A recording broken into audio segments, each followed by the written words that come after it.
अस्सलाम वालेकुम। ST301 का लेक्चर नंबर 4 है हमारे पास। इसमें हम क्या पढ़ेंगे, उसने क्या, in this lecture we discuss the frequency distribution. अब हम उसने क्या है कि हम इसमें फ्रीक्वेंसी डिस्ट्रीब्यूशन टेबल बनाएंगे। फ्रीक्वेंसी डिस्ट्रीब्यूशन टेबल में किस तरह बनाते हैं, क्या करते हैं, जब जब एग्जांपल्स आएंगी मैं आप लोगों को इंशाल्लाह अच्छे तरीके से एक्सप्लेन करूंगा ताकि आपके सारे कंसेप्ट क्लियर हो जाएं। ये उसने रैंडमली डेटा दिया हुआ है। उसने क्या कहा है कि उसने कहा कि construct a frequency distribution table बनाना है। उसने कहा है कि सबसे पहले तो उसने कहा हम इस टेबल की रेंज निकालते हैं। रेंज में क्या है कि एक्स जीरो बराबर होता है मिन के यानी मिनिमम वैल्यू, और एक्स एम बराबर होता है मैक्सिमम वैल्यू। इस टेबल की जो सबसे छोटी ताकत या जो छोटी कीमत वाली जो वैल्यू है वो मिनिमम होती है, और जो सबसे बड़ी है वो हमारे पास इस टेबल में 44.9 है, वो हमारे पास मैक्सिमम है। तो मैक्सिमम माइनस मिनिमम बराबर होता है रेंज के, तो ये रेंज का फार्मूला है। ठीक है, तो रेंज बराबर होता है मैक्सिमम माइनस मिनिमम वैल्यू, और वो आपके पास ये आएगा। ठीक है, तो ये उसने एक रेंज बनाई हुई है कि यहाँ से लेके ये इसकी इतनी रेंज बनती है। उसके बाद उसने कहा, क्या कहा है कि decide on the number class into which the data are to be group. उसने कहा फिर हमने डेटा देखना होता है कि किस तरह बनाना है, ग्रुप्स में किस तरह बनाना है। तो उसने क्लास इंटरवल्स यानी क्लास का जो साइज है, जो गैप है, वो उसने ये बनाया हुआ है और ये दिखाया हुआ है कि ये हमारे पास डेटा का साइज ही अब बनेगा कि उसमें 2.96 यानी अप्रोक्सीमेट 3 जो का गैप होगा। इंटरवल बेसिकली होती है वैल्यूज कि इसमें कितना गैप के बाद कौन सी वैल्यूज आ रही हैं, मसलन 1 से लेके 3 तक, फिर 3 से लेके 7 तक, इस तरह करके जो बनती हैं इन्हें क्लास इंटरवल कहते हैं। तो उसके बाद इस क्लास की लिमिट। ठीक है, लिमिट्स कैसे निकालते हैं। लिमिट में हमने करना क्या होता है कि उसी नंबर में इशारिया 5 कम करना होता है, उसी नंबर में इशारिया 5 बढ़ाना होता है। ये वो इस क्लास की क्लास लिमिट्स कहलाती हैं। तो यहाँ पे उसने बताया हुआ है कि जी हमने 1 2 3 4 5 क्लास के लेट से नंबर्स हैं, उनमें ये रेशो बनती थी, ये लिमिट्स आती थी। इसमें हमने जो है 0.3 या खाली 3 जो है वो हमने सम किया। इस क्लास के ये अपर लिमिट, यानी इसमें जो मैक्सिमम वैल्यू बनती है वो 32 है, और जो मिनिमम वैल्यू बनती है वो 30 से लेके 32 तक हमारे पास 3 नंबर आते हैं, क्योंकि 30 भी होगा, 31 भी होगा और 32 भी होगा। ठीक है, तो ये इस तरह बनते हैं। तो ये बेसिकली उन्होंने क्लासेस बनाई हुई हैं। यहाँ पे वो लिमिट्स उसने बनाई हुई हैं कि 30.0 से लेके 32.9 तक, और 32 में फिर इशारिया 5 जमा करेंगे, यानी ये करीब करीब 33 के होगा, 33 से लेके 35 तक। फिर इस तरह उसने टेबल बनाया हुआ है। अच्छा जी, अब बारी आ गई है स्टेप 8 की, यानी आखिरी जो टेबल है इसे बनाने के लिए। वो जो ऊपर सिर्फ स्टेप बताए हुए हैं, अगर आप उन्हें ना भी पढ़ें तब भी आपको समझ आ जाएगी। आपको वो डेटा देता है, वो कहते हैं कंस्ट्रक्ट इस फ्रीक्वेंसी डिस्ट्रीब्यूशन टेबल और क्लास इंटरवल इतना हो। अगर वो आपको क्लास इंटरवल बता दे तो फिर 1 से लेके 8 तक के स्टेप्स की आपको जरूरत नहीं होगी।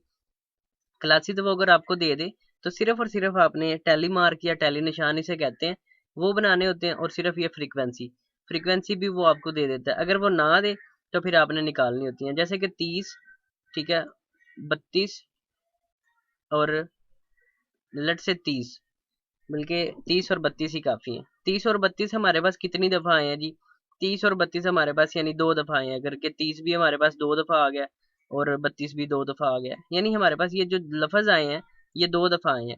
तो 2 दफ़ा आए तो इनकी फ्रीक्वेंसी 2 है। ठीक है, या इनके दरमियान दरमियान कोई नंबर, लेट से 31 आ गया हमारे पास 2 दफ़ा। 30 से 32 तक या 33 तक हमारे पास जो नंबर बने हैं वो सिर्फ और सिर्फ 31 आया, वो 2 दफ़ा आ गया। वो हमने हमारे पास फ्रीक्वेंसी है कि इसके और इसके दरमियान हमारे पास 2 बार आया सिर्फ, तो ये 2 है। तो फ्रीक्वेंसी जितनी होगी हमने उतने ही 2 वर्टिकल बार लगाने हैं। ठीक है, यानी 2 थी फ्रीक्वेंसी तो हमने 2 टैली मार्क लगाए। अब 4 थी तो हमने 4 वर्टिकल बार लगाए।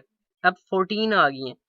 अब टैली निशान लगाने का तरीका कार क्या होता है, 1 2 3 4 लाइनें लगाने के बाद पांचवी इसके ऊपर इटैलिक लगाते हैं, यानी तिरछी लाइन लगाते हैं, इंक्लाइन।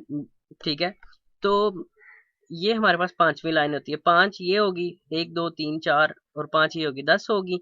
1 2 3 4 और ये 4 14, 14 पूरी होगी। ठीक है, तो इस तरह ये आपने फ्रीक्वेंसी का बाद में सम किया और यहाँ पे टोटल लिख के, तो ये आपके पास फ्रीक्वेंसी डिस्ट्रीब्यूशन टेबल कंप्लीट हो गया। सिर्फ और सिर्फ क्लासेस यानी कैपिटल एक्स और ये टैली निशान या टैली मार्क और ये फ्रीक्वेंसी को आपने इस एफ से रिप्रेजेंट करना होता है। तो ये उसका सिर्फ और सिर्फ सम मांगा था उसने। अब क्लास बाउंड्रीज मैंने आपको पहले बताई कि इसमें इशारिया 5 सब्ट्रैक्ट करते हैं, इसमें इशारिया 5 जमा करते हैं। ठीक है, तो इसी तरह यहाँ पे भी 33.0 में यहाँ पे 33.95 सम किए हुए, तो सिर्फ और सिर्फ 0.5 जमा करने होते हैं और 0.5 ही कम करने होते हैं। ये उसकी क्लास लिमिट्स कहलाती हैं जब उन्हें हम अशारिया में लिखते हैं, ठीक है। और उसके बाद ये उसने कहा रिलेटिव फ्रीक्वेंसी निकालने के लिए उसने उन्हें इन्हीं नंबर से उन्हें डिवाइड किया हुआ है, लेकिन ये ज़रूरी नहीं है। और बाद में फिर परसेंटेज निकाली हुई है कि मल्टीप्लाई बाय 100 किया हुआ और ये परसेंटेज बनती जाती है। उसके बाद ये डेटा दिया हुआ है एक मॉडल ए के लिए और मॉडल बी के लिए, ठीक है। इनके फिर आगे मॉडल ए और मॉडल बी निकालें। हिस्टोग्राम क्या होती है? हिस्टोग्राम हमारे पास बेसिकली ये है कि हमारे पास डेटा वो देता है, हमने इसकी क्लास लिमिट्स निकालनी होती हैं, यानी क्लास बाउंड्रीज। ये हमारे पास क्लासेस होती हैं। क्लास बाउंड्रीज निकालने के लिए पहले नंबर में 0.5 कम कर देने हैं, दूसरे में 0.5 ही जमा कर देने हैं। सेम इसी तरह इन सब में करना होता है और यहाँ पे लिख देना होता है। फ्रीक्वेंसी वो आपको देता है। अब फ्रीक्वेंसी आपने लिखनी होती है अलॉन्ग वाई एक्सिस, और जो क्लासेज होती हैं वो अलॉन्ग एक्स एक्सिस होती हैं, क्योंकि हमारे पास ये एक्स प्राइम होते हैं। अगर कोई हमारे पास एक ग्राफ हो तो ये एक्स प्राइम एक्स होती है, ठीक है, और ये एक्स प्राइम होती है और ये वाई होती है और ये वाई प्राइम की वैल्यू होती है। तो यानी एक्स एक्सिस के अलॉन्ग हमने क्लासेस को रखना होता है और फ्रीक्वेंसी जो होती है वो अलॉन्ग वाई एक्सिस के रखना होता है। तो अब हमारे पास डेटा क्या है, 29.95 से लेके 32.95 तक फ्रीक्वेंसी 2 है, यानी 29.5 से लेके 32.5 तक जहाँ पे 2 है वहां तक वैल्यू आएगी, यानी यहाँ तक सिर्फ लाइन आएगी, ठीक है। 29.5 से लेके 32.5 तक, तो ये हमारे पास वैल्यू बनती है। इसी तरह 32.95 से लेके, अब 32.95 तो एक ही है, तो इसी लाइन को हम उठाएंगे, कहाँ तक उठाएंगे, 4 तक, ठीक है।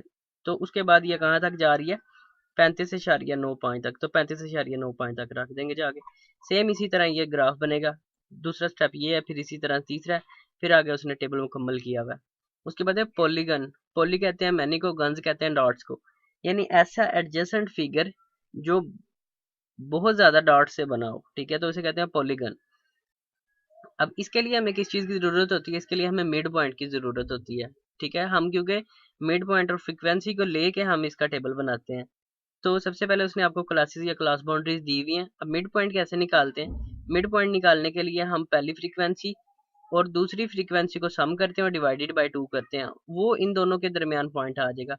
26.95 को जमा करना है 29.95 में और तकसीम करेंगे 2, हमारे पास ये मिड पॉइंट आएगा।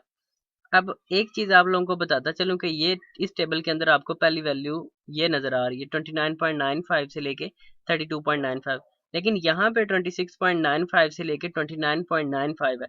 ये फ्रीक्वेंसी सॉरी ये क्लासेस हमने अपने पास से लिखनी होती हैं, क्योंकि पहले की फ्रीक्वेंसी जो हमने 0 रखनी होती है, क्योंकि ग्राफ कहीं ना कहीं से शुरू करना होता है, तो हम इनिशियली शुरू करने के लिए 0 से वो पॉइंट लेते हैं ताकि ग्राफ ज़रा आसानी से बन जाए और अच्छा बन जाए। तो ये हमने अपने पास से इसमें एक ऐड करनी होती है, इसका मिड पॉइंट निकाला, फिर ये इसी तरह बाकी जो है वो उन सब को भी सम किया और डिवाइडेड बाय 2 करेंगे और ये हमारे पास आता जाएगा। इनकी फ्रीक्वेंसी उसने ऊपर दी हुई है आपको। उसके बाद ये आपके पास टेबल बन गया। अब हमारे पास पहला पॉइंट निकला था 0, ठीक है। 0 पे हमारे पास ये वो लाइन बनती है, 0 पे 28.45 सी लेट से, तो ये वो पॉइंट बनता है। एक पॉइंट ये आ गया 31.45 पे में भी 2 बनता है, तो दूसरा पॉइंट ये आ गया हमारे पास। इसी तरह 34.4 पे हमारे पास में भी 3 पॉइंट बनता है, फिर एक पॉइंट ये बन गया, फिर एक पॉइंट ये बन गया, फिर एक पॉइंट ये बन गया और आखिरी फ्रीक्वेंसी भी उसने फिर 0 रखी, तो हमारे पास ये बन गया। बाद में उसने इन्हें ज्वाइन करता गया इस तरह करके, ठीक है। तो ये पॉलीगन होती है बेसिकली।